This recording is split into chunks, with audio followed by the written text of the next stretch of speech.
and burning, keep your lamps trimmed and burning, keep your lamps trimmed and burning, the time is drawing nigh. Children, don't get weary, children, don't get weary, children, don't get weary, till your work is done. Children, don't get weary, children, don't get weary, children, don't get weary, till your work is done. Christian journey soon be over, Christian journey soon be over, Christian journey soon be over, the time is drawing nigh. Christian journey soon be over, Christian journey soon be over, Christian journey soon be over, the time is drawing nigh. Keep your lamps trimmed and burning, keep your lamps trimmed and burning, keep your lamps trimmed and burning, the time is drawing nigh. Keep your lamps trimmed and burning, keep your lamps trimmed and burning, keep your lamps trimmed and burning, the time is drawing now.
We're very grateful to that wonderful group of men, numbering 60, of the Turtle Creek Chorale, directed by Sean Bow.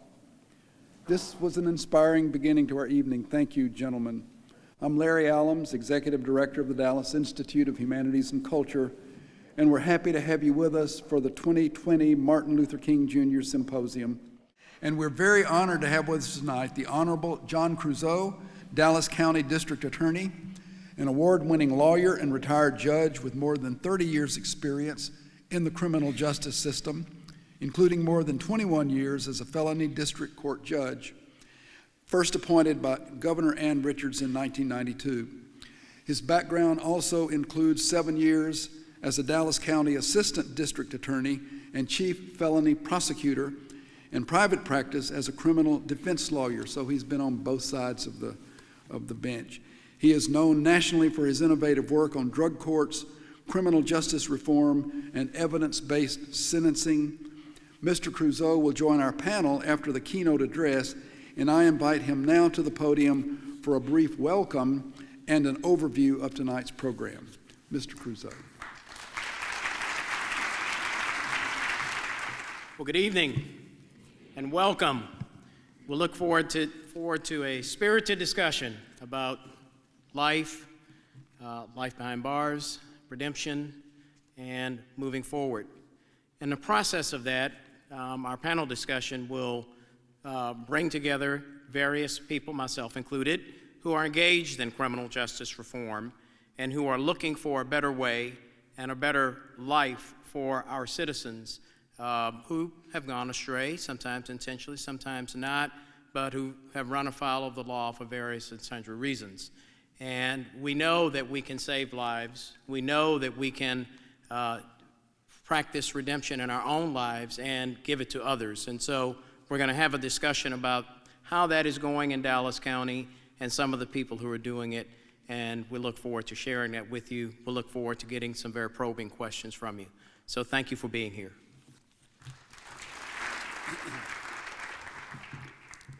Thank you, D.A. Creuzot. Great to have you with us. And so tonight's symposium marks our 15th consecutive commemoration of Dr. King's life and legacy. And we do this by going deeply into the issues central to the civil rights movement of the 1950s, the 1960s, and exploring their consequences into our own time. And this is more than a half century after Dr. King was assassinated on the balcony of the Lorraine Motel in Memphis, Tennessee. Our theme this year is the arc of the moral universe. Dr. King possessed enormous knowledge. He was a lifelong learner, and he often repeated favorite phrases and passages, some of which he gleaned from other earlier writers and speakers. And a sentence he used several times came from the abolitionist minister Theodore Parker, who said in 1853, "I do not pretend to understand the moral universe. The arc is a long one. My eye reaches but little ways. I cannot calculate the curve and complete the figure by experience of sight. I can divine it by conscience, and from what I see, I am sure it bends toward justice." Dr. King's revision of that quote, and he never claimed it as his own, is perhaps familiar. This is his. "The arc of the moral universe is long, but it bends toward justice." The deeper meaning of Dr. King's version has been discussed for decades. Some have willfully misinterpreted it to mean that, well, since the arc of the moral universe bends toward justice, well, we don't have to help it. It will get there by itself. Clearly, Dr. King's life and his sacrifice signals otherwise. And his example has inspired countless others to do the necessary work for justice to be achieved. Heeding former Attorney General Eric Holder's memorable words, "The arc bends toward justice, but it only bends toward justice because people pull it toward justice. It doesn't happen on its own." Our program includes several people who are doing the necessary work for justice, following in the footsteps of Dr. King in various ways. And I want now to ask one of them to introduce another. Our partner tonight, Mr. Chad Hauser is founder of Cafe Momentum, a Dallas-based restaurant and culinary training facility that transforms some of the city's most at-risk youth by equipping them with life skills, education, and employment opportunities that help them achieve their full potential. In collaboration with the Dallas County Juvenile Justice Department, Cafe Momentum teaches young adolescent men and women that it is possible to break the cycle of violence and crime that they have faced. Visit Cafe Momentum on the website and you'll see what I'm talking about. Chad, we're in awe of your work. Please come and introduce our keynote speaker, who will be signing books in the lobby following the panel. And as Chad comes, I repeat what you heard in the voiceover to begin. I invite you, as you listen to our keynote, to write a question on the back of your ticket to be collected at the start of the panel. So, Chad, come forward.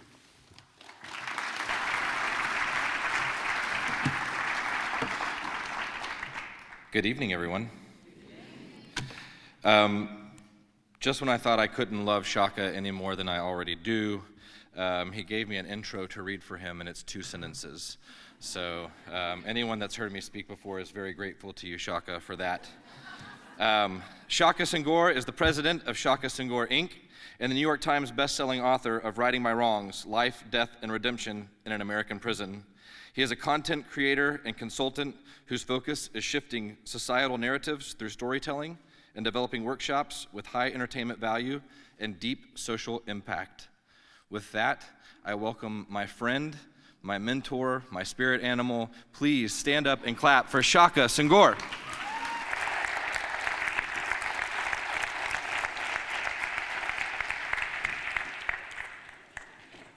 In 1986. I was 14 years old when I ran away from home. I was an honor roll scholarship student with dreams of being a doctor. I thought that someone would see this handsome, charming little boy and welcome him into a home with love and the type of tenderness that all kids are deserving of. Instead, I found myself in an apartment building on the east side of Detroit with a gun to my head, looking down a dark, narrow path into a basement where I knew my young, lifeless body would lie after I was shot. That was my introduction to the crack cocaine trade. In the first 6 months, I was robbed at gunpoint. My childhood friend was murdered. I was beaten nearly to death and left on a cold bathroom floor in the back of a crack house. Now, one would imagine that that would be enough for me to break out of that culture. But instead, I remained. 3 years in, March 8th, 1990, I was standing on the corner of my block on the west side of Detroit when the car slowly drove down the street. I remember looking in the eyes of the driver and thinking to myself, he's gonna get out of the car, we're gonna have an old school fist fight because we had a brief argument. But instead, I watched his body as he reached down and retrieved the gun. And he turned and he fired several shots, 3 of them striking my body. And I remember running and thinking to myself, I hope he doesn't shoot me in the back of the head. or on my back. And I remember running and seeing this lady, stayed in the neighborhood, standing on the porch. And she was like, no, don't come in here.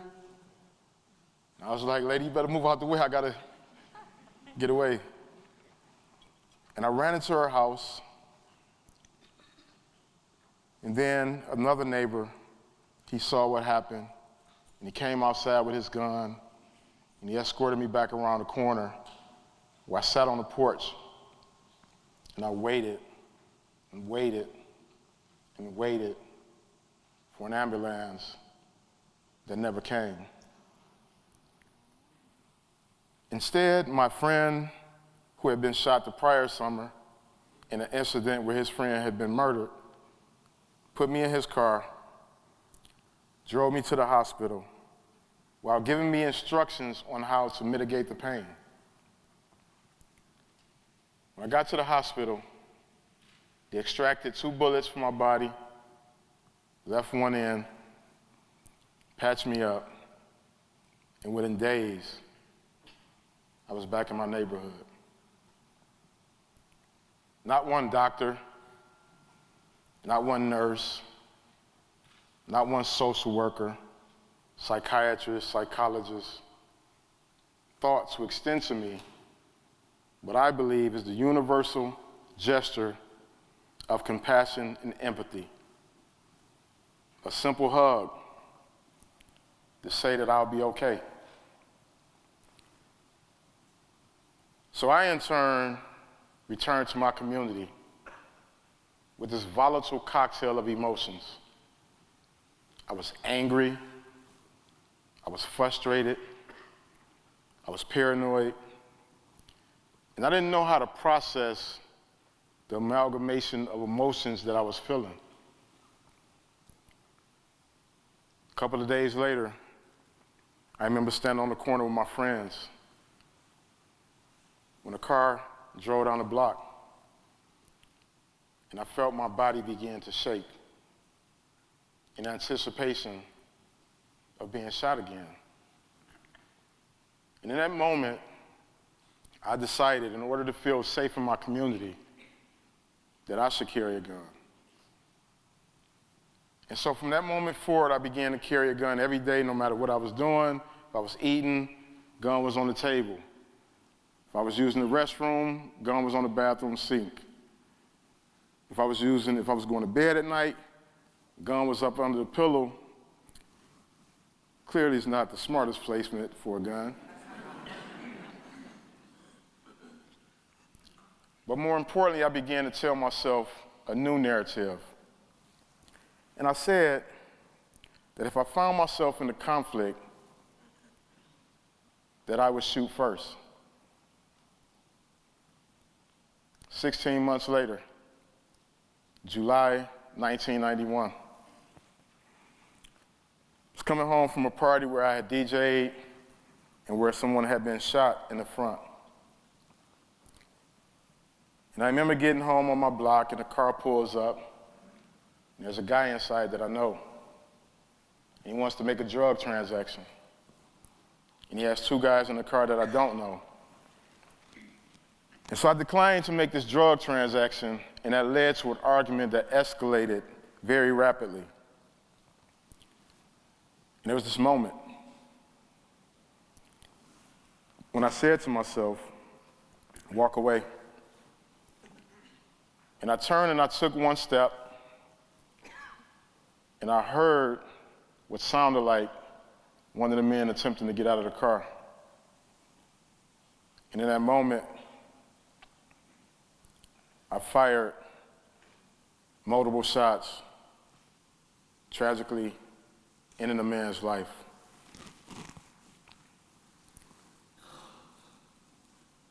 I was subsequently arrested, charged with open murder, and sentenced to 17 to 40 years in prison at the age of 19.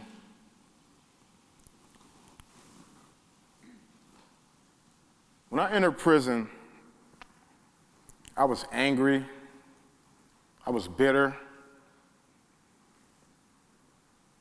was frustrated, And I began to get into every type of trouble you can think of. In fact, I broke so many rules in my first year that I had my security level increased to maximum security. And the warden came and told me that at the age of 19 years old, I was one of the worst of the worst. But it was during that time one of 3 miracles happened in my life. See, it was in that environment that I met some of the most incredible mentors in the world. Now, these mentors weren't like your typical religious people who come in to save our wretched souls, or the business people who come in to teach us how to take our street hustle to a legit hustle. It's a thing, y'all, trust me. These mentors were men who were serving life in prison. Some of these men have died. Some of them are currently dying. And I remember them saying to me, one day you're going to get out of prison.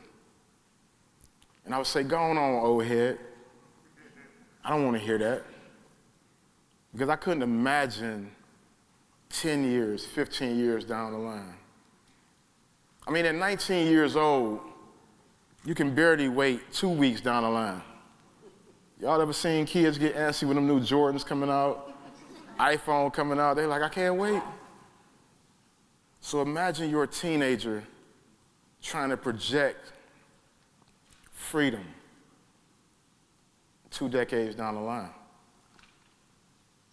And so I would ignore their urgings to do the right thing, and I would get in all type of trouble. But see, these guys were smart. They were savvy. And they knew how to find their way in. And one day, they discovered that I like to read. And there was this guy named O'Neal Lill. He was in the cell across from me. And he says, hey, young blood, I got this book I wrote.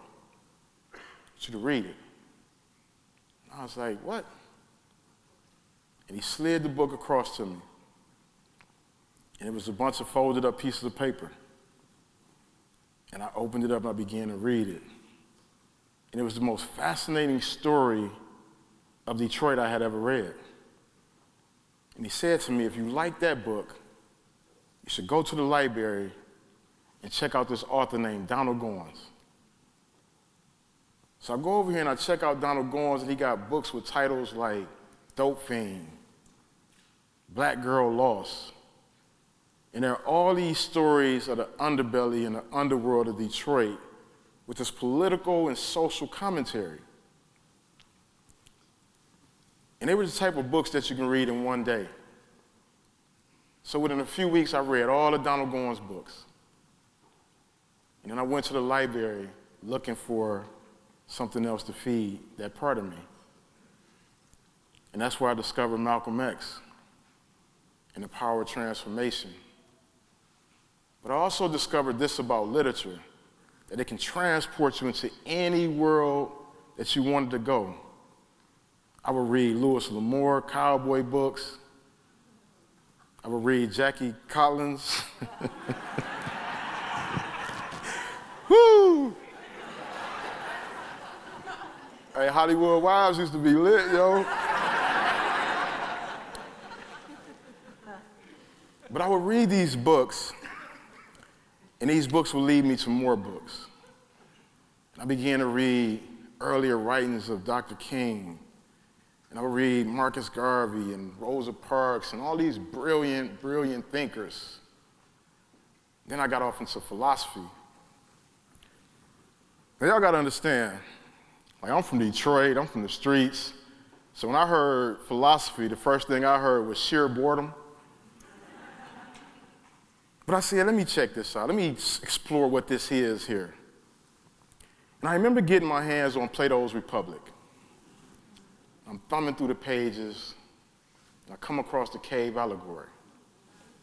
I began to read it. And I realized that this mirrored the world that I was in. But the interesting thing about the Cave Allegory was the names were very difficult to pronounce. And it's like Socrates talking to this guy named Glaucon, and I'm like, I need to fix this. And so I changed all the names in all the philosophy books. And Glaucon became Tyrone. Basement Allegory turned from what the Cave Allegory was. But even those books weren't enough. About 8 years into my sentence, I found myself facing another sentence. I was sentenced to an additional 2 years for altercation with an officer. And I was also sent to solitary confinement, where I remained in a cell like this, 6 by 9, about this distance, from about right here to about right here. And so for 4.5 years, I walked around a cell like this. It is by far the most barbaric and inhumane place in our society. In any given day in America, it's about 80,000 people with various stages of mental illness in this environment. And I remember thinking to myself that this is the place where they send hardened men to die. And I started getting down on myself. And then a second miracle happened. I received a letter from my son, who was about 10 or 11 years old at the time. And in this letter, he says to me, "Dad, my mom told me why you're in prison for murder." Everything I thought about myself up to that point, the street toughness, prison yard savvy, all of those things came crumbling down as I read the words of my son, who said, "Dad, don't murder again. Jesus watches what you do. Pray to him." Now, I wasn't religious then, nor am I religious now. I'm very spiritual. But it was something about the wisdom of those words coming from my son that helped me understand the power of redemption. And in that moment, I said, I have to figure out what type of example that I can leave behind for my son to be proud of, even if I die in a cell like this. And I remember looking around that cell and saying to myself, how can I prove myself worthy? And then I had this flash of brilliance. And I was like, write a book. But before you write a book, you have to be honest with yourself. And so I started journaling. And through the process of journaling, I discovered I had never accomplished anything of significance. And I said to myself, you need to set a goal. Don't just tell yourself to write a book. Give yourself very specific and structured guidelines. And I said, all right, self, fair enough. I want you to write a book in 30 days. Yeah, it sounded that crazy to me too. But I said, fair enough, I'm gonna do it. Now, I didn't have a fancy laptop. I didn't have an iPod. I didn't even have an old school word processor. Some of y'all in here know what that is. These young people, they're like, what is a word processor? It's a new thing, kids. Y'all should check those out. It was old school pen and pad. But it wasn't your traditional pen. See, they don't give you a pen that's firm like a regular pen. They give you this little flimsy pen, almost like what's inside of a regular pen. And I said to myself, I'm never going to be able to write a book in 30 days. And I realized it was a pattern in my life. Run into an obstacle, make an excuse, fall back into old patterns, rinse and repeat. So I said, it's not going to happen this time. So I looked around my cell, and I thought about something. I said, well, what if I take this pen and I roll it up in some paper? I had a little bit of experience rolling things up in paper. Don't judge me, don't judge me. And I took that pen and I wrote that first book in 30 days. And I was so excited. And I remember hollering out on the chair, hey, anybody want to read my book? This one guy was like, man, shut up, man, this ain't Oprah's book club. And I remember getting frustrated and wanting to revert back to that old pattern. But I had learned something about forgiveness through the third miracle, which came in the form of a letter of forgiveness from the woman who raised the man whose life I'm responsible for taking. And I remember something she wrote to me in that letter. And she told me how I had devastated their family. And she said, despite this, I not only forgive you, I love you. And so it taught me how to forgive, but there was still a ways to go. And so after I wrote that book, one guy agreed to read it. He read and he came back, he said, man, this is one of the best books I've ever read. And I was walking around my cell like George Jefferson. I'm like, can't tell that boy ain't nothing, right? And then I had this Zen-like moment of clarity. I was like, well, he isn't solitary.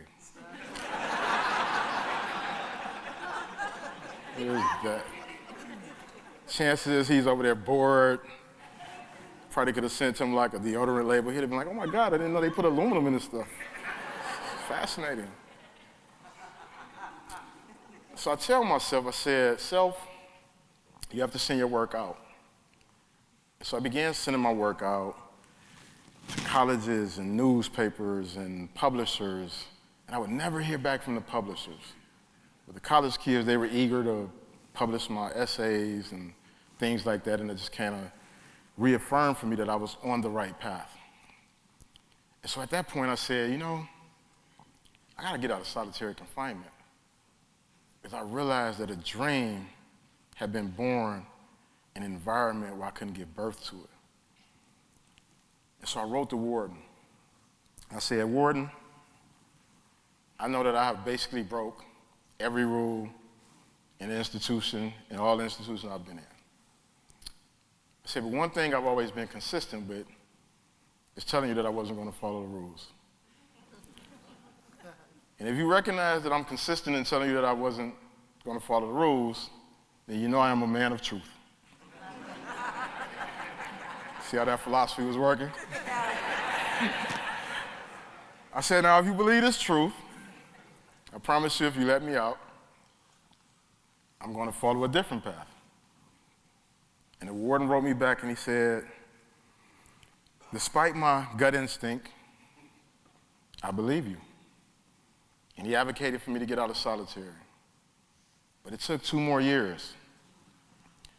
But in those 2 years, I realized that I couldn't rely on a publisher because nobody else was responsible for my dream but me.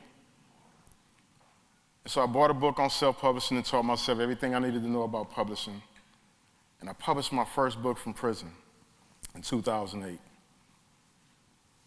And then I got sued by the prison for the cost of my incarceration because they thought I had got some type of fancy book deal and had come into a whole lot of money.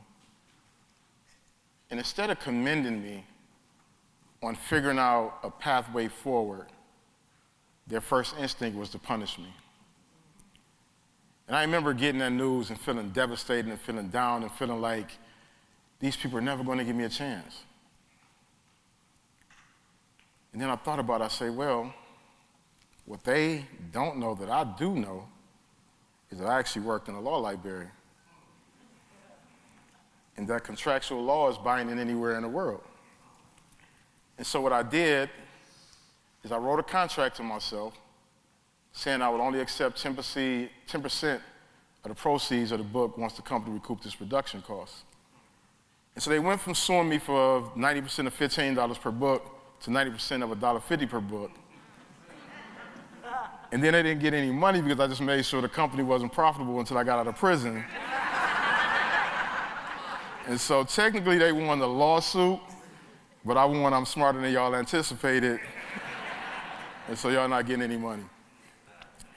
But fast forward, 2008, I go up for parole, and they tell me, sir, we don't think you'll be productive in society. And I said, well, that's fair enough. I didn't have the best prison record. I go back up the second time, 2009, it's May the 20th, my father's birthday, beautiful spring day in Michigan. I walk in, and this beautiful lady is sitting across from me. She's doing an interview, and I already feel like I'm winning. She's flirting, I'm flirting. I'm like, I'm definitely going home. And she votes for me. And then her partner votes against me. And then it goes to a third partner who never saw me, and he sided with the guy who never saw me, and they denied me for the second time. And I remember thinking to myself at that point, these people are never going to let me out of prison because they're going to punish me for how my prison sentence began until they can't punish me anymore. And I remember thinking to myself, I don't want to send my family on this roller coaster of up and downs and disappointments. And so initially I wasn't going to go back, but then I decided to go back, and I went back, and that third time, they told me I was going home.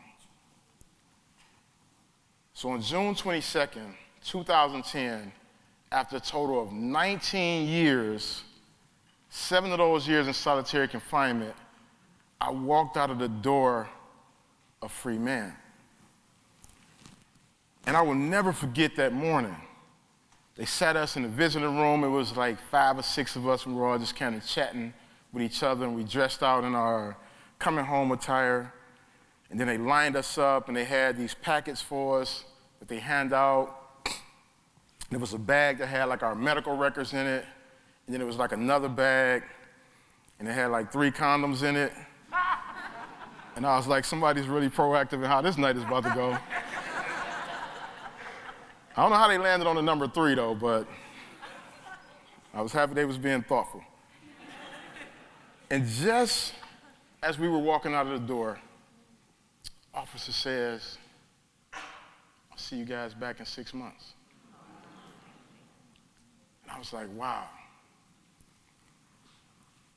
But here's the reality. When you get out of prison, a new type of sentence is just beginning. Because you're faced with every type of barrier you can think about. Barriers to employment, barriers to housing, barriers to going to be a parent at a school. And it's just this relentless onslaught of punishment, punishment, punishment, punishment.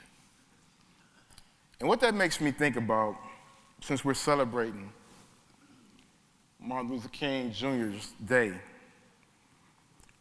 is that this is a fight that he would take on. One of his quotes, he says that your life ends when you no longer talk about the things that matter. When I was getting out of prison, people said to me, hey, don't tell nobody what you've done or where you've been. Find you a job and go on about your life.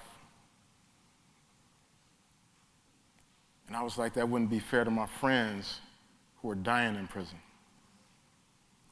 And it wouldn't be fair to the young men and women in my community who will end up in prison if we don't act with courage today. And I realized very early on it was important for people to understand what childhood abuse does to a young mind in its most formative years. for people to understand what PTS does to humans and how it shifts your psychology from dreaming of being a doctor to taking a life. And so, instead of returning in 6 months, here's what actually happened. When I came home, I knew I had a responsibility to my community. And so I started a literary program in 2 local high schools, because I recognized as a tutor when I was inside prison that the average literacy and reading level was 3rd grade, and that there was a connection between those who read at a 3rd grade level and those who ended up in prison. And for that, in 2011, I won the Black Male Engagement Leadership Award, even though they said I would be in prison in 6 months. In 2012, I joined a fellowship at MIT Media Lab. Y'all gotta imagine this. I'm almost 2 years out of prison, and I'm in Cambridge at the most innovative, technologically advanced place in the world, and they're building all these wild, creative things. And it literally felt like Fred Flintstone had been transported into an episode of the Jetsons. But they said I would be back in prison in 6 months. In 2013, I became a Kellogg Fellow. And I also began to teach at the University of Michigan. So I was the only professor there without an associate's degree, master's degree, bachelor's degree, PhD. I had a GED and flat kicks. All the kids used to be like, yo, that professor be wearing them flat kicks, yo. But they said I'd be back in prison in 6 months. In 2014, I delivered a talk at TED's 30th anniversary. That talk currently has about 1.6 million views. A couple of interesting facts about that talk. It was the first year that TED moved to Vancouver, so they wouldn't allow me to travel because of my felony. Also, the earpiece had a malfunction because I was streaming live, so the first 8 minutes of my talk, I can't even hear myself projecting because it's just like mad static in my ear. But they said I'd be back in prison in 6 months. In 2015, I won Manchester University Innovator of the Year Award. And then I got this interesting phone call. I was coming in the house, phone rings, I answer it. This woman says to me, hey, Shaka, how's your schedule look toward the end of June? I was like, well, it looks pretty flexible right at the moment. And then she hung up. I was like, wow, this is strange. Next day, I walk in the house, same unknown number. And see, by the way, I answer unknown numbers because, you know, I'm an entrepreneur. Now, I know some of y'all don't answer because y'all running from the bills y'all got to pay. It's no judgment, it's no judgment. We all been there. So I take this call, and this woman says, hey, Shaka, I'm so sorry about yesterday. The kids were running amok, and I got disconnected and just didn't have time to call you back. She was like, well, I'm calling because I would like to know if you're available toward the end of June because Oprah Winfrey would like to invite you to Hawaii for a conversation for a Super Soul Sunday. I was like, well, I might be able to slide Oprah up in there, work my schedule out, move some things around. But in all seriousness, she said, I'm gonna connect you to another producer, so the producer calls me back. He said, Shaka, update. Oprah doesn't want to talk to you at the end of the month in Hawaii. Now, y'all gotta imagine that. I knew I was going to Hawaii. I had like a whole vision of what that would look like. I get off the plane, the girls with the hulas and all that. So I was like so deflated. And he says, but actually what Oprah would like to do is invite you to her home in California within the next 2 weeks. I was like, wow. Then I thought about that game Solitary. who was like, this ain't Oprah's book club. Yeah. Thought about that guy. So I pull up at Oprah's. So I fly out to Cali. Now let me tell y'all something. You don't just like roll up to Oprah's because like that's a whole situation. So the night before, I'm like, I gotta be right. So now listen, don't judge me. How many of y'all in here remember like getting ready for that first day of school? Y'all know that night before when you lay your whole outfit out? I'm like, yo, y'all see them socks? So I lay the outfit out, and I'm like, I need to test this out first. So I'm like, I'm about to kill Oprah with these socks. It's going down. And so the next day I get up, and I get to her house, and I'm talking to a producer. And her and I, we were engaged in like a good conversation. She asked me a bunch of questions. Then she was like, hey, I need to stop asking questions because you're about to get interviewed by Oprah. And I'm like, fair enough. And then she just like whisked away. And then I'm just standing there next to this garden on Oprah's property. And I'm just kind of having my meditative Zen moment. And then I started panicking because I'm like, damn, how am I going to say hi to Oprah? Like, it ain't nobody to bridge the gap, like, Oprah, this is Shaka, Shaka, this is Oprah. I'm like, do you be like Miss Winfrey? I'm like, no, she might think that's too formal. You be like, Oprah? Man, I don't really know her like that. What up, O? What up, O? What's poppin'? Right. And before I can even get it out, she's like, Shaka, Shaka, Shaka, Shaka, Shaka. So Oprah pulls up on me. And so we go in, we do this interview, and we talk. We're supposed to talk for 45 minutes. We talk for 3.5 hours straight. Oprah goes on to write that not only was one of this the best conversations in her career, it was one of the best conversations in her life. And then Oprah texts me. You know, Oprah be texting me like, I'm just trying to tell y'all what it is. Like, Oprah be like, what's up, Shock? I'll be like, what up, O? And she tells me out of 37,500 interviews she had done at that time, my interview was in the top 5. Even though they said I'd be back in prison in 6 months. Oprah and I have since become friends. And she's even began to move some of her art to reflect our relationship. If any of y'all are fans of Queen Sugar, and y'all know Ralph Angel, originally that character wasn't supposed to be formally incarcerated until her and I met. So fast forward 2016, my memoir, Right My Wrong, comes out March 8th, 2016. 26 years to the day I was shot standing on the corner of that block. The following year, they released the paperback version. And I remember being really excited, and I began to plan a party. And so I was like, well, where should I do a party at?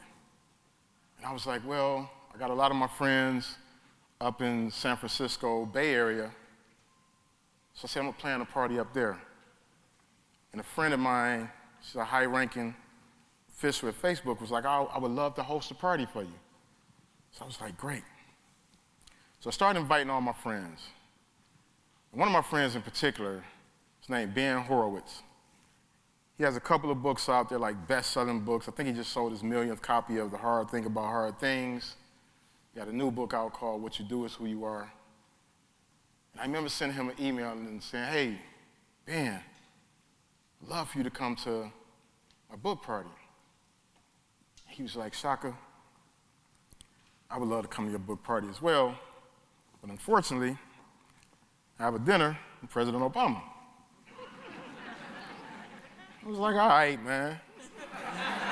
All right, whatever. I get it. Like, you know. He was like, but I'm going to give President Obama a rain check, and I'm going to come to your book party. And I was like, wow. Then that's friendship. Love that brother. I don't know if I'd have did the same.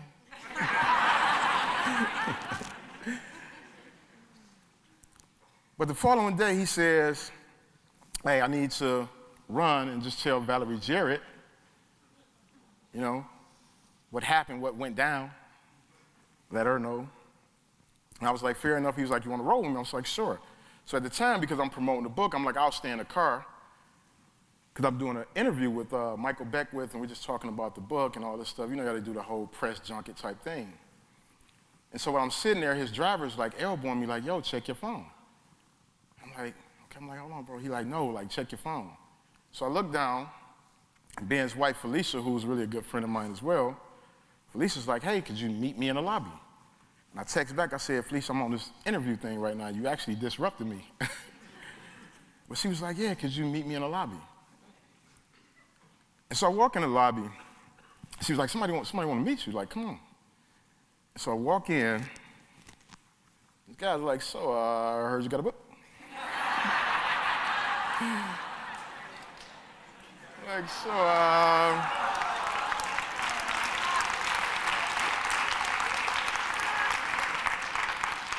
so he's like, so the president can't get a book? And I'm like, of all the days that I don't actually have a physical book on me, it would be this day. But they said I'd be back in prison in 2000, you know, in 6 months. So fast forward, 2018, I'm in Oakland, and I get this invitation. And it says, hey, we want you to come do a keynote at the launch of President Obama's My Brother Keeper. I packed several books, y'all. I'm like, I'm gonna give a book to every staff I see, like, yo, you work with Obama? Here, take this. This. In 2018, I opened up as a keynote speaker at the MLK Rising, even though they said I'd be back in prison in 6 months. Thank you. Thank you. So now, why do I tell y'all all of this? Is it to brag? A little bit. I do encourage bragging, though. I think you should celebrate yourself. I think you should give yourself a pat on the back when you make those accomplishments, because one of the things I know about being human is we will beat ourselves down with all the negative narrative, and we'll hesitate to say, you know what, you did a damn good job. And so I want y'all to make sure y'all honor yourselves.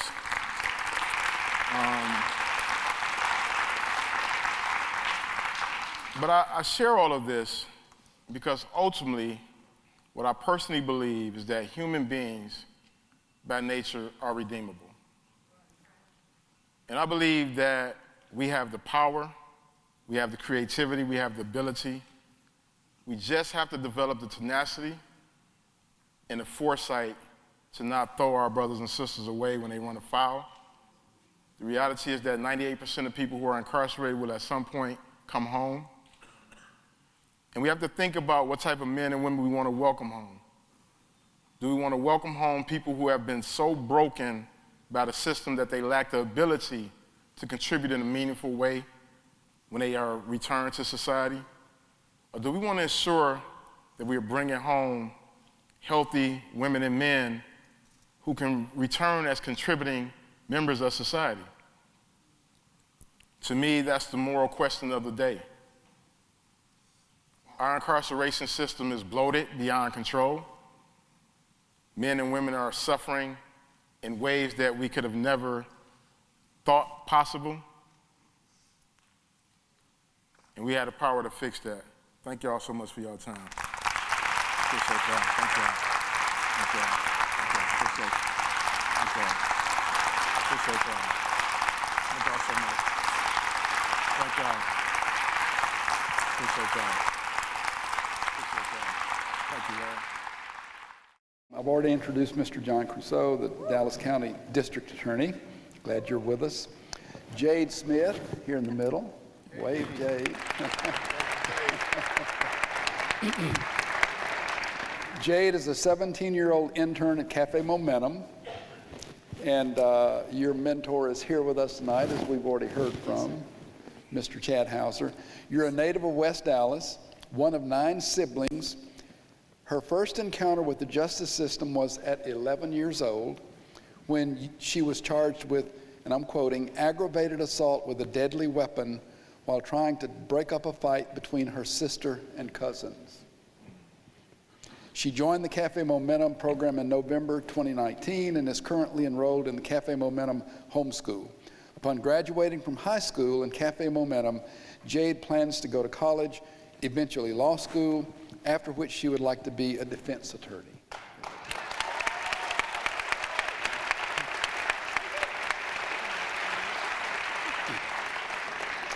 Sharonda Jones, just to my right here, after Mr. Crusoe, is a passionate advocate for criminal justice reform.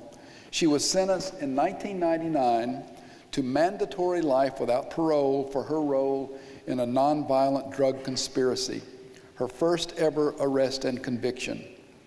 Her case garnered national attention, and after serving almost 17 years in prison, Sharonda was granted clemency by President Obama in 2015. So you both have a connection to President Obama, right? She is co-founder of the Buried Alive Project and works tirelessly to use her story to promote much-needed change within the criminal justice system and to deter others from following the path she did.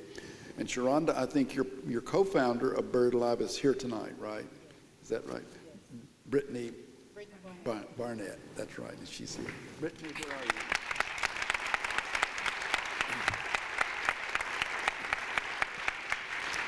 And then Ulysses Reeves Waters, Esquire, is the director of Dallas programs for the Lone Star Justice Alliance, where she oversees the programmatic, data, and community engagement aspects of the Second Chance Community Improvement Program, SCIP, SCCIP, one of 2 transformative justice programs managed by LSJA. Prior to joining LSJA, Ulysses was an assistant city attorney for the city of Dallas, where she founded SCIP, SCCIP, the first ever young adult court in the state of Texas. She holds BA degrees in English and Spanish and a Juris Doctorate, all from LSU. SMU. I'm sorry. I'm sorry. I'm still thinking football. I have SMU written down, all from SMU. Sorry about that.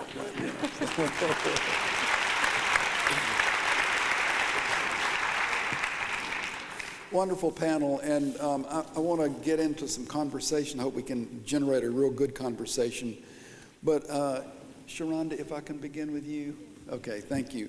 So how does Shaka's story resonate with your experience? When you sit there, you listen to him talk about his story, what are you thinking and feeling? I read Shaka's book, so it's very touching, and he always make me cry when he stand up and tell that story, because he was such a young man when it happened, so it's very heartfelt. You've been back with us for 4 years? This is your 4 years. Yeah, right. And how has that been? 4 years, it's been good.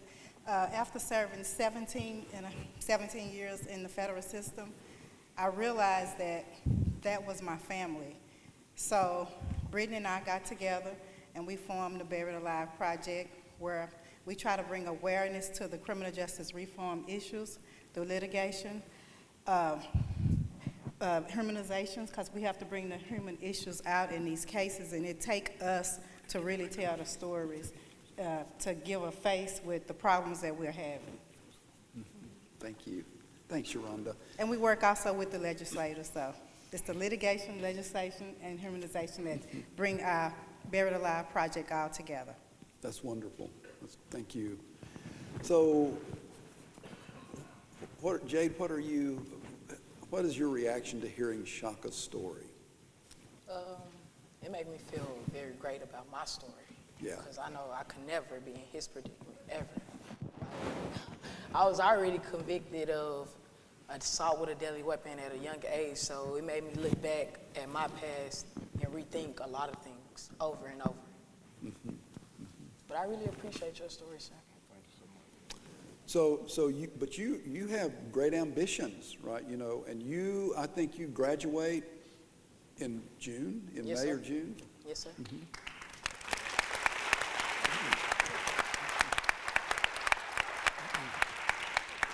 And you graduate from high school and from the Cafe Momentum Program. program Yes, sir. that you're in, right? And so you're looking to go to college, you're looking to get a degree, then go to law school. Yes, sir. So I'd say those are pretty Great ambition. cool ambitions. That's right, Thank you. exactly right, yeah. So terrific. I want to turn to John Yu a little bit, and you know you've been in office for just over a year now. Early in your tenure, you wrote an open letter to all of us, Yes. Dallas County residents, Yes. and you stated there your vigorous intention to move away from what you call criminalizing poverty Yes. and enact vigorous measures against mass incarceration in Dallas County. Yes.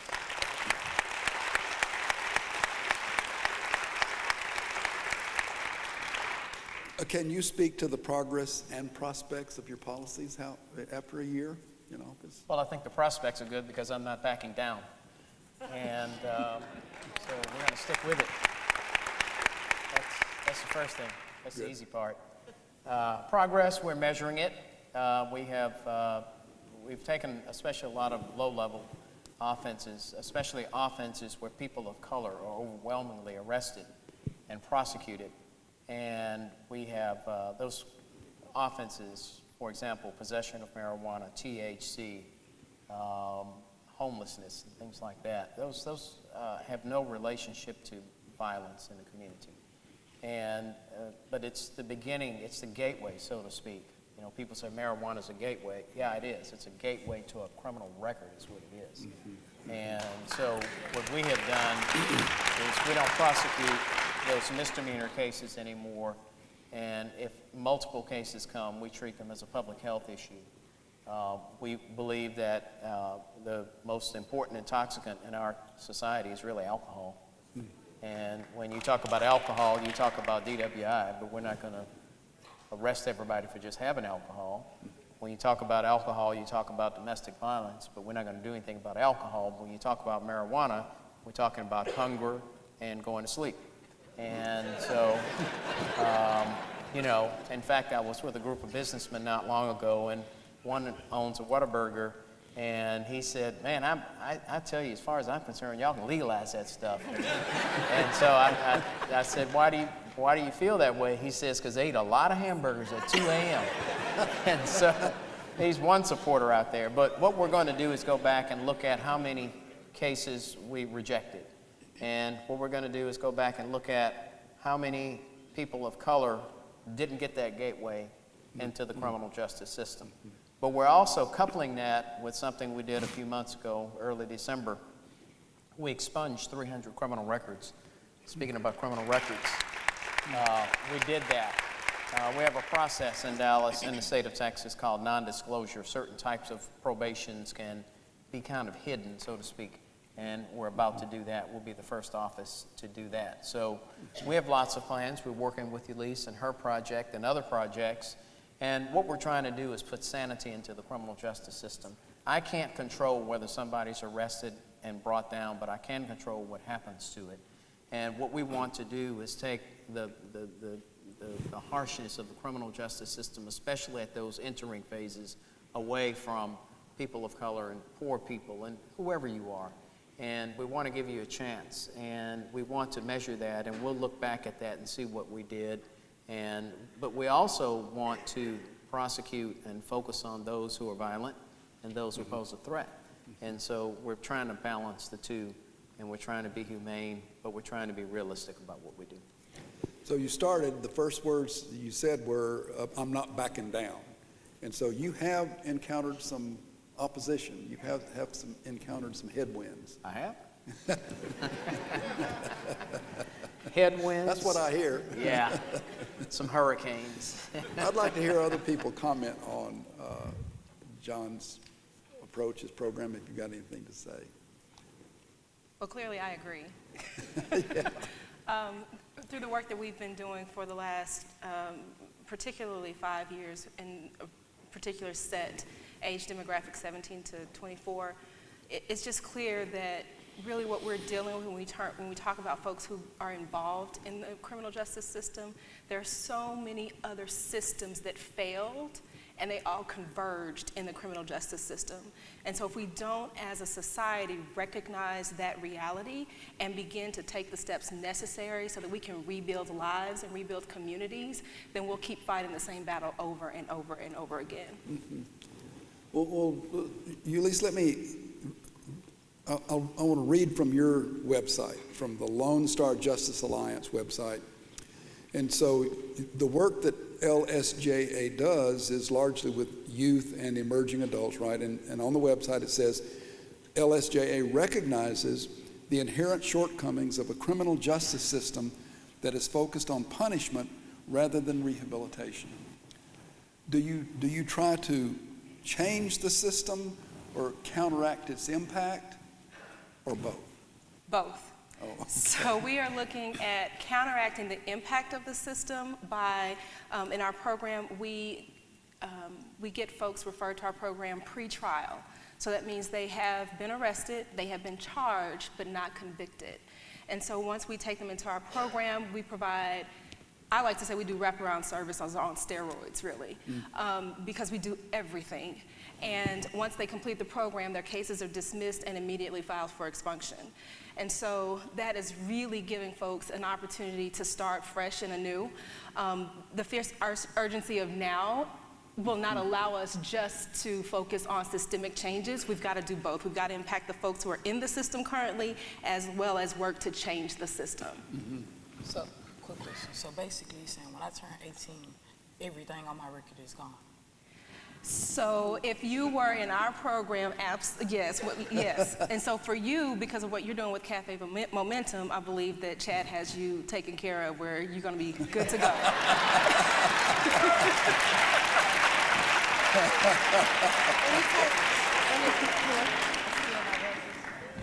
Say no more.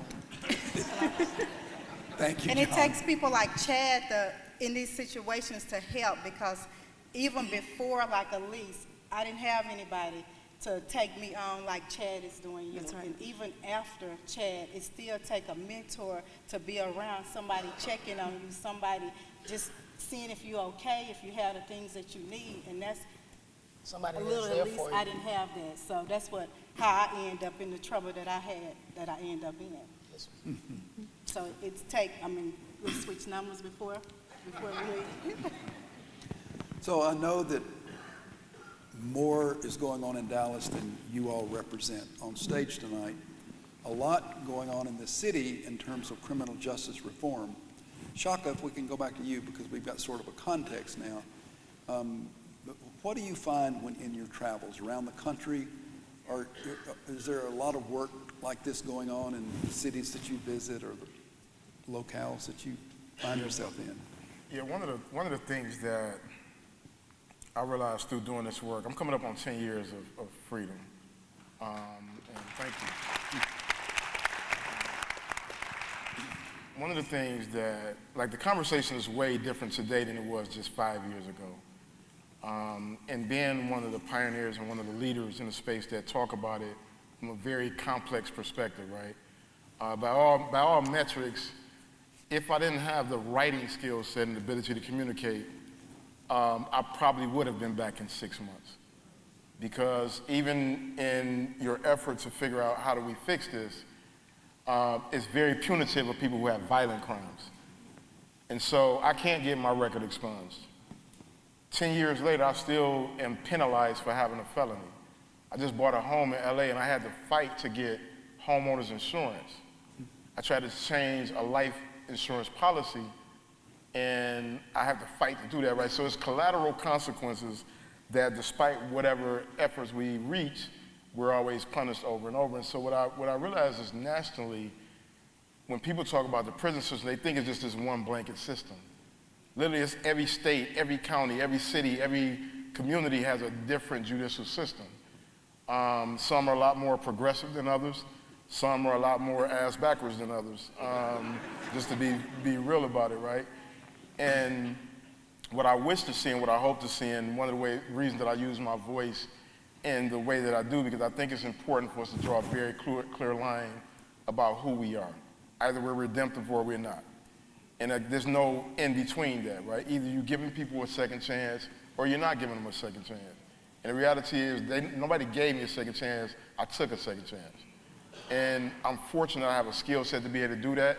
And when you go to the metrics of education, reading, writing, the things that prepare you for life after, and you see all the barriers to employment, it's problematic because you can't let somebody out. Like I was in a very volatile environment, high levels of trauma. And then literally it's like, 60 days before you go home, here, just take this little group. You think that does 2 decades of brutality, of being locked in a cell? Like there's so many guys I saw in solitary for basic violations of the rules. Not nothing violent, not nothing crazy, but literally because they disobeyed an order, and then because they have a mental illness, they end up in there for years and years, and then when their sentence is complete, they send them back out to the community. So we don't have any transparency about how our system actually works. It's very secretive. It's most people, I've been in communities where people have never been inside a county jail. They've never gone to their local precinct. They've never gone to prison to visit anybody, and as long as you can keep a system clandestine, then you can continue to create havoc and chaos. And my last point, we talked earlier about a trip. I just recently went to Ghana, and I spent 2 weeks over there, and I went and explored the slave dungeons. And what I was led to do while I was in that environment was apologize to the ancestors, because I know that more than anything, they just wanted to be free. And I live in a country where we forfeit our freedom for various reasons without thinking about the impact that it has on our community, but also not thinking about the sacrifice of our ancestors and what they gave up for us to actually be free. And so those things are what lead me to work in the most disruptive way as possible. I believe that safety and community is important, but in order to have safety, you have to have honesty. And if you don't have honesty, you can't have safety. I personally don't believe the difference between a non-violent and violent offender. Ask anybody that sold drugs in the streets or who used drugs in the streets, you always have to defend yourself, and you always find yourself in these conflicts. And if you spend any time in prison, I'm sure you're going to be in an environment that leads to conflict. So removing the identity that differentiates people who need treatment, who need support, who need help, like that's a first major step. And it helps us decide, hey, we're going to help people who want to be helped. We're not going to differentiate between, this guy, you robbed somebody, so we ain't really rocking with you, but we're going to let you out and then tell you can't get a job, tell you can't get housing. Chances are, what is he going to do again? Probably going to rob somebody. Like, so, we have to think about it in terms of, like, what do we want the real legacy to be? And it's not, and to your credit, like, I know how hard it is to just convince people to take baby steps. And we didn't get here overnight. We didn't get here, last week. You know what I'm saying? So this is a long, protracted war, but it starts with these kind of honest conversations. And the fact is, 6 months is the truth for so many people. Absolutely. Right? 70% of people end up back in prison after their release. So, I mean, and that was the only thing that kept me from, like, cussing the guy out. I knew his data was correct. Plus, I wanted to get out. I was like, let me get on this other side. Then I'll say some choice things, you know what I'm talking about? Yeah. So here's a question from the audience, and it's for all of you all, and it is, the writer has read your book, understands the challenges that you described there, because it's not easy. Any step of the way was not easy for you. Absolutely. So this is the question. How do we, meaning citizens, right, give men and women and youth hope while they find themselves in the same darkness that you were in? Well, I'll start by saying this. I think about all the many opportunities there was for intervention in my life, and it didn't happen, and part of it is this identity politics we go through, right? As a black boy growing up, like there was a narrative about what my outcomes would be. and it's an accepted narrative for the lives of black boys. And so when you grow up with that narrative that you'll only end up in jail or in prison, like you're kind of doomed out the gate with that. I think that we've over-politicized what it means to become communal and to raise and support each other in a community. And largely because of just all the racial barriers, the economic barriers. But I think we have to be realistic about adverse childhood experiences. You know, as a father of an 8-year-old, I can't imagine like how his brain would shift if I ever punched or kicked him at that age, and how he would shrink. He's this beautiful, beautiful light in the world. And I know just to holler at him and talk to him in a demeaning manner would shrink this beautiful flower. So we have to be honest about what adverse childhood experience do. We have to be realistic about why the cycle of violence exists in our community. Like I didn't just wake up one day and was like, hey, I'm gonna go out there and shoot somebody. I was afraid. I was a kid that was afraid and didn't feel safe in my community. And nobody talks to us about that. Nobody comes and says, hey, how do you feel today? You know, when I go in the community and I talk to these tough kids, these tough boys, and they all end up in tears and want hugs and they just want to be loved. And it comes down to they're afraid. Like, I don't know, none of the tough guys I spent time in prison with were like, yeah, I was so excited the day I got shot. It's like, no, I was afraid, and I didn't know what to do after that. And so I began to react out of that same thing, right? I didn't know what to do when my mother came in and beat me for no reason. And so I ran away. And you're in this environment where we're bonding around our brokenness. And if we're gonna really solve like violent crime, like we have to deal with PTSD. It is not an imagined thing. And for years, they would never like say that. Like you go to court, they're like, yep, bad guy, you robbed and shot and killed somebody, you deserve to be locked up for the rest of your life. And that's it, and that's the narrative that we've had. So if we're talking about disruption of the cycle of violence, we have to be real that PTSD is real. It happens in our communities, adverse childhood experience, and we have to be proponents of trauma-informed care. You can't fix a community if you don't understand the trauma of that community. And lastly, we have to deploy people who have been through it. I've had to fight with schools to come in and volunteer to mentor to tough kids. And they're like, oh, you got a felony, so you can't come to school. And so it took until it's like, oh, you got a felony, but you know Oprah, so we'll let you up in here. I'm like, we should be hiring people who come out of prison as mentors, as counselors in these schools and communities. So I think those are some of the solutions I'm an advocate for.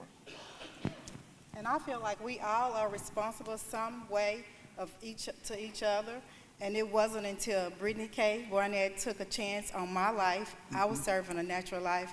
When she came into my life and said she would help, that opened a light for me, and I'm forever grateful to her. Thank you, Brittany. Brittany. We can all do our part. Attorneys can take some cases, just like she took a chance, just read my case and seeing that it wasn't a lot in there that she wanted to take a chance on fighting for my freedom. More attorneys can do that as well. And I understand what the judge was saying.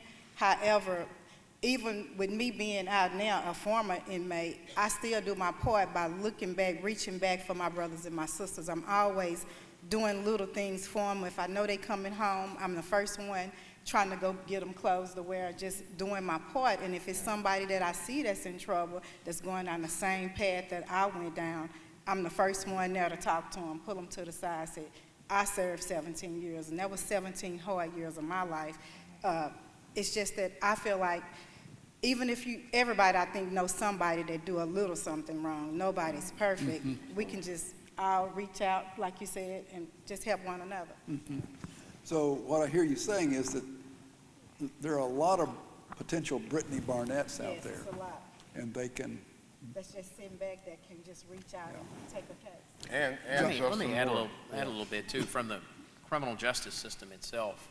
You know, we can catch somebody before it gets bad, and sometimes if we're brave enough and do the right things, we can catch somebody after the bad stuff has happened and still save them.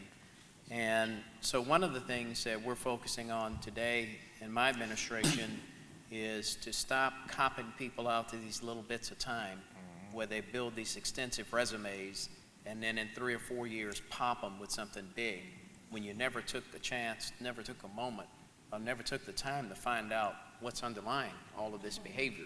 Yeah. So my staff is now instructed to stop doing that. Plus, there's a 63% recidivism rate going that route anyway, so it doesn't even work. It's not promoting public safety, and that's what we're there for. So we're doing that. But also one of the things that I'd like for you all to know, that when I was a judge, in addition to doing this divert court, which was for first-time drug possession offenders, I actually started a program for individuals who had been to the penitentiary up to 5 and 6 times, where they weren't going back. Many of them wanted their plea bargain. They become institutionalized. They got out to go back, and they stayed out and did whatever they did, got back into the system, we're going to serve more time. And there were many of them where I just put my foot down and said, enough is enough. You know, I'm not going to be complicit in this. And of course, their attorneys didn't want to go along. They didn't want to go along. And they told me that you can't, I've got a plea bargain. I said, well, it's only a plea bargain when I put my name to it. Right. And I haven't put my name to it. So what we did was we did the assessments, found out what their issues were, substance abuse, mental health, trauma, whatever, put them in the best environment we could, which wasn't the greatest one, but we followed that up by meeting with them, myself and a team of other people on Friday mornings, and we had a lot of success. We had people with aggravated assault cases, 2. They were looking at 25 years in the penitentiary, and instead I put him on probation and put him into treatment. And and he did great. And so the point is that even going before we go to prison or after we go to prison, we can take steps. We know that. And we also have someone here, Tina Naidoo, she's sitting in the back. She runs the Texas Offender Reentry Initiative from, she's here. And you talk about reducing recidivism, that is a phenomenal program that she runs and has run it for Bishop T.D. Jakes. And so there's work going on. It's just the overwhelming number of people who are in and out of the system, the tens of thousands. You know, Tina can only handle a couple of hundred at a time. I can only do a couple of hundred at a time. But now in Dallas County, we're trying to change this system with the things we're doing, and we'll keep our numbers and we'll see. And like I said, we're not backing down. We're going to keep moving forward and see if we can't get this job done for folks. I appreciate your courage. And like this is, you know, give them a big round of applause, because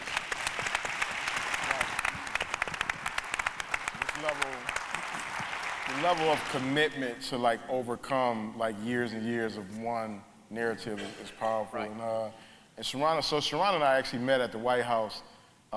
They initially wouldn't let me in, but they eventually let me in. It's a whole nother story. But there are 2 courageous lawyers in the audience. Brittany, who's somewhere, I don't see her. But Brittany is like, and not just here in Dallas, Brittany's work is national.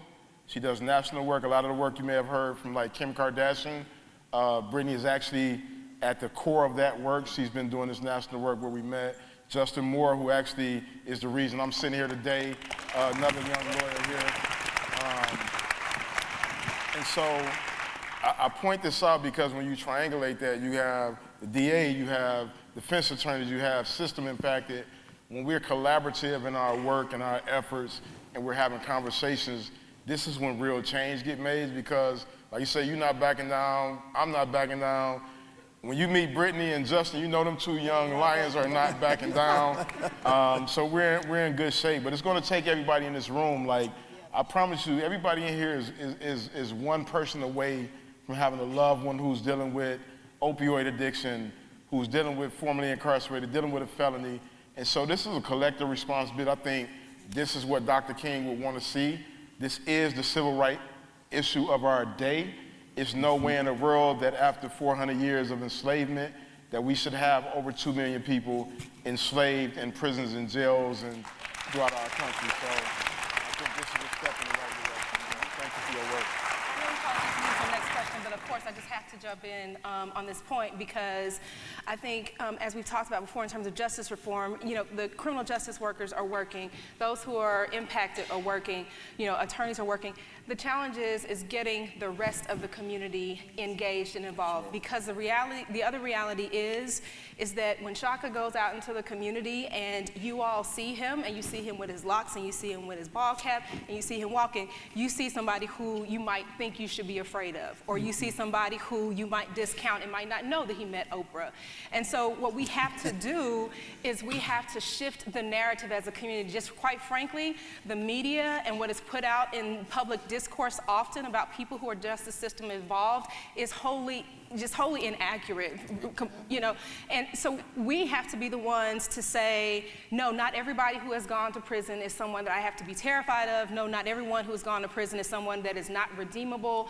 We have to take it upon ourselves to believe the words that Dr. King wrote that said that we are caught in an inescapable mutuality of destiny, tied together in a single garment of destiny, where what directly affects one indirectly affects us all, and that I cannot be what I ought to be until you become what you ought to be, and you can't become what you ought to be until I become what I ought to be. And so until we take that to heart and really live out the dream that Dr. King talked about and the things that he fought for, and we do it to those who need it the most. As Shaka said, 2.5 million people in the justice system is ridiculous. Incarcerated is ridiculous. In Texas, 240 young adults will be arrested every year. In over a 3-year span, 75% of them will recidivate. And we as Texans spend $5 billion a year for a horrible ROI. And so until we take it upon ourselves to shift the narrative and say, no, we care about all human beings, even those who have been justice system involved, we will not see the change that we're looking for. Wonderful.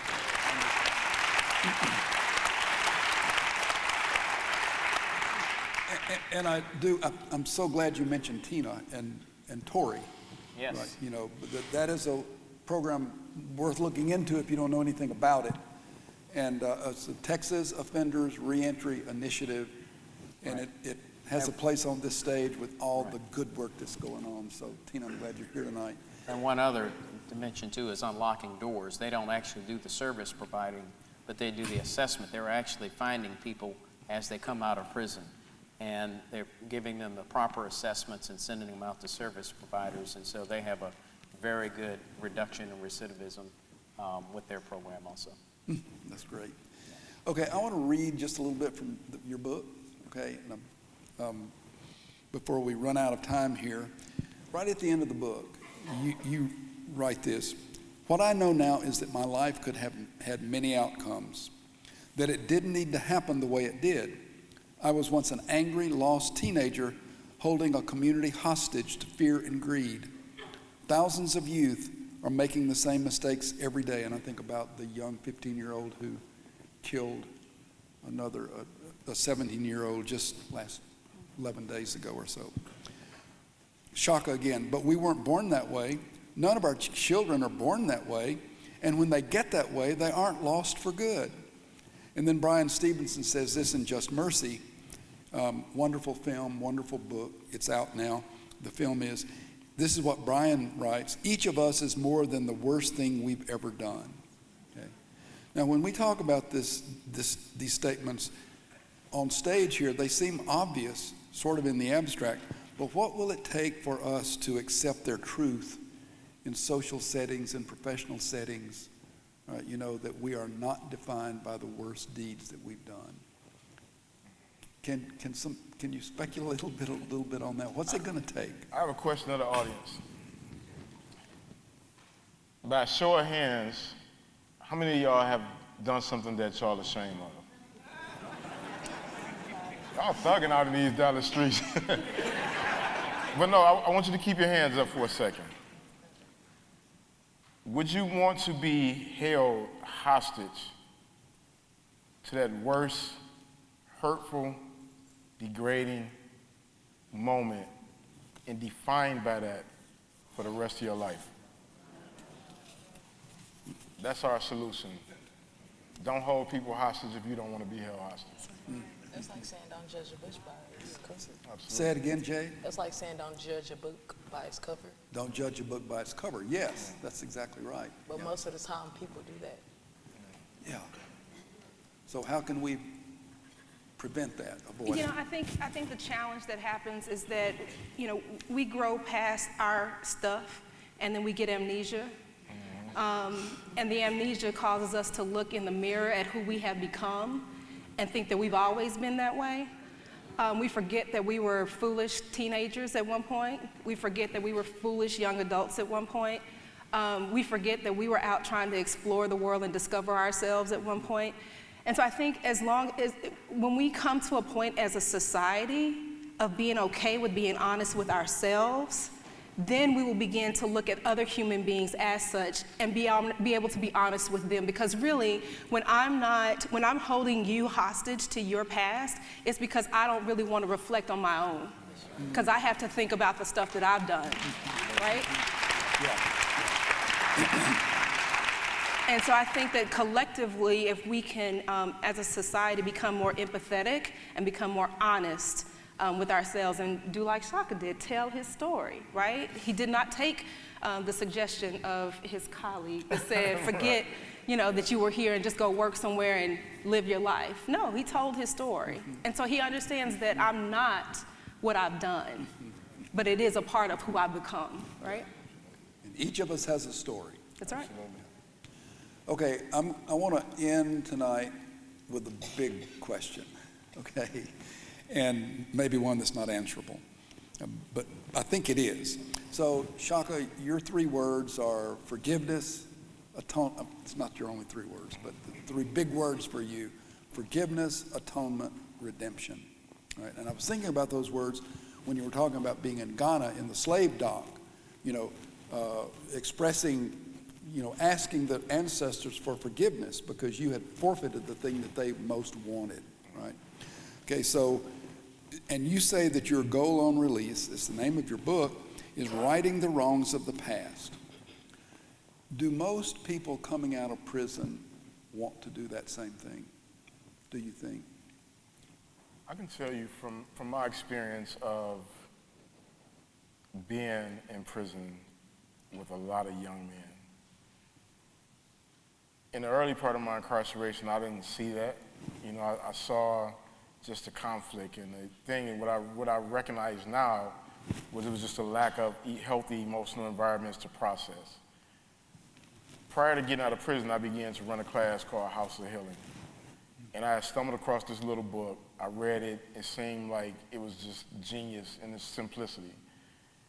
And one of the things that the book talked about is a way to resolve conflict is if you can look at another person and see the child in them. And so I asked the librarian to set up where I can run this class, and we didn't know who would turn up. He's like, nobody's going to turn up for this class. And the hardest, hardcore guys turned up in the class. And I was very open about my experience as I am in the book. It's hard to talk about being physically abused by your mother and your father being complicit in that abuse. And it's something, specifically in the black community, we oftentimes don't even identify it as a abuse. Like ass whoopings are a normal thing. Getting hit with whatever your mother can get her hands on, like all those things are normal, right? And comedians have made them something that we kind of deal with in a relatively easy way without thinking about the severity of the impact it has on the child's brain when it's in its formative and developmental stage. What I found in that class was that once I opened up and said, hey, here's how this actually affected me.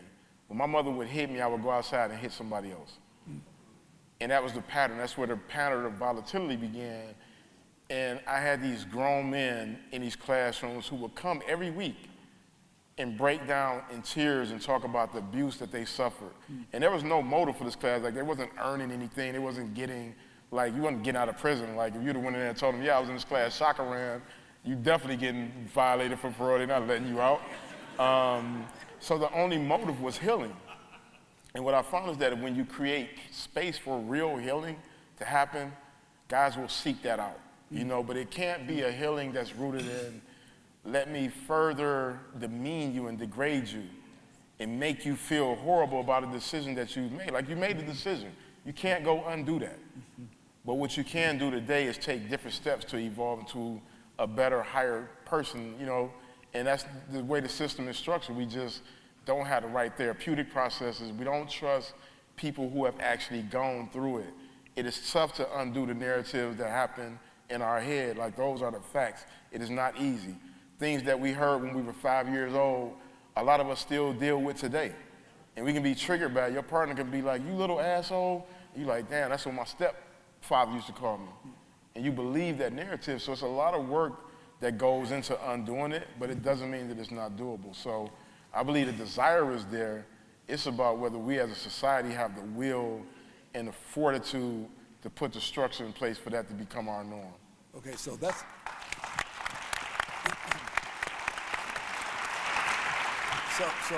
So that's a great prelude for my big question here right at the end. So you're saying that individuals can take that step to right the wrongs of their past. Absolutely. And you're still in that process. Absolutely. Can a society right the wrongs of its past? I think they need to follow Shaka's 3 steps. You know? Acknowledgement, yeah. But we have, as a society, we have a lot of righting wrongs to do, don't we? Yeah. Absolutely. And I think that's where people like myself as prosecutors are coming in. We're taking a realistic look at where American society is, and especially pockets of it. We're taking a realistic look as to how society responds to pockets of society, how certain people are treated as opposed to other people. There's a recent book out that I would suggest everybody read. It's called Locking Up Our Own by James Foreman. There's no E, F-O-R-M-A-N. And it's true. And I struggle with these arguments that just the other day, this gratuitous kind of slap at me in the newspaper about that I am decriminalizing things. No, I'm not. You know, I'm using my common sense. Okay? I'm not going to allow a community to be targeted when you don't do it anywhere else. For example, marijuana is used roughly the same across all sectors of American society, but it's vigorously policed and enforced by people of color. That's unfair, it's unjust, and people like myself are trying to undo that. And so it's a small step, but it's a beginning step. We also look at individuals who've been unjustly convicted. We have an entire unit in our district attorney's office, that conviction integrity unit, where we go in and we actually deconstruct and reconstruct cases to see what happened, even if it's 10, 15, 20 years later. And if there was an injustice there, we'll strip that down and we'll try to do everything we can to exonerate that person. And then we go on to this, what I mentioned earlier about these expunctions. You know, the boot of the criminal justice system will stay on your neck forever unless somebody says, you know, let me reach out to you.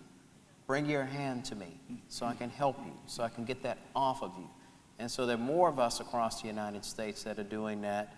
We do it within the framework of the laws of the states that we're in and our jurisdictions, but we're trying to be realistic about how we got in this mess. This criminal justice system is dysfunctional and it needs an intervention. And so we are trying to do that.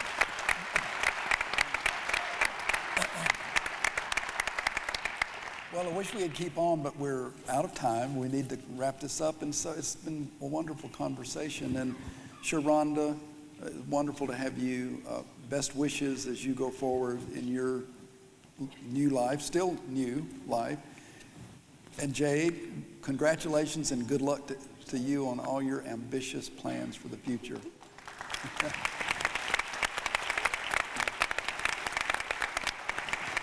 Thank you, Ulysses, for the work you're doing, the important work you're doing. Thank you. Larry, if I could just very quickly, so some of our program participants are here, and I just want to give them a shout out because we know that one of the biggest things to do is just to show up, and they showed up tonight, so I just want to give them a shout out. See y'all back there.